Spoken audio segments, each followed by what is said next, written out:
আজকে আমরা দেখব কিভাবে একটি নামজারি আবেদনের ডিসিআর ফি প্রদান করতে হয়। এখানে আমার পেজটা আগে থেকে লগ ইন করা ছিল, তো আমি ক্লিক করার সাথে সাথে পেজটা লগ ইন হয়ে গেল। তো এখানে আপনারা দেখেন ডিসিআর ফি, আপনার আবেদনটি মঞ্জুর হয়েছে। খতিয়ান চূড়ান্ত করার জন্য ডিসিআর ফি প্রদান করতে নিম্নোক্ত বাটনে ক্লিক করেন। এখানে ডিসিআর ফি বাটনে ক্লিক করবেন। ক্লিক করার সাথে সাথে দেখবেন এই ইন্টারফেসটা চলে আসবে। তো এই ইন্টারফেসটা চলে আসার পর ইন্টারনেট ব্যাংকিং ওইখানে একটা ক্লিক করবেন। ক্লিক করার পর আপনি অগ্রসর হন। ওইখানে ক্লিক দেখেন আপনি গেটওয়ে পেমেন্ট গেটওয়েতে আপনি দেখেন চারটি অপশন আছে। তো চারটি অপশনের মধ্যে আমি বিকাশে পেমেন্ট করব, যেহেতু সেক্ষেত্রে আমি বিকাশে ক্লিক করব।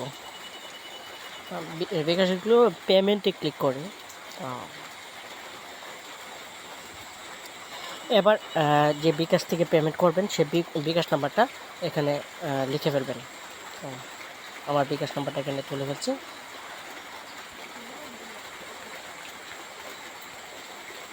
এন্টার বাটনে ক্লিক করেন, একটা ওটিপি চলে আসবে। তো ওটিপিটা আসার জন্য একটু ওয়েট করতে হবে। আমরা কিছুক্ষণ ওয়েট করছি, ওটিপিটা অটোমেটিক্যালি চলে আসবে।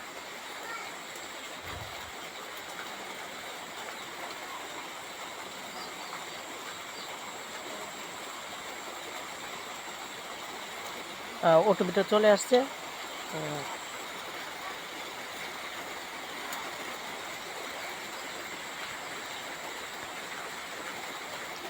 ওটিপিটা দেওয়ার পর এন্টার বাটনে ক্লিক করব।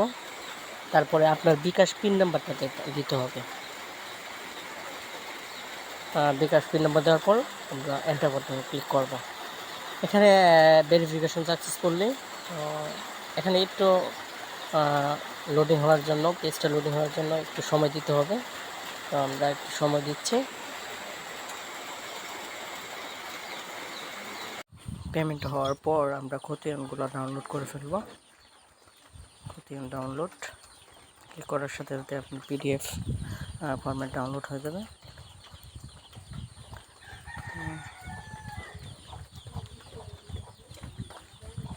ওকে, হয়ে গেছে। তো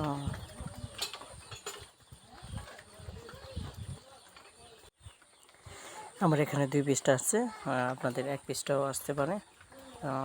দেখতে পাচ্ছেন খতিয়ানগুলো ডাউনলোড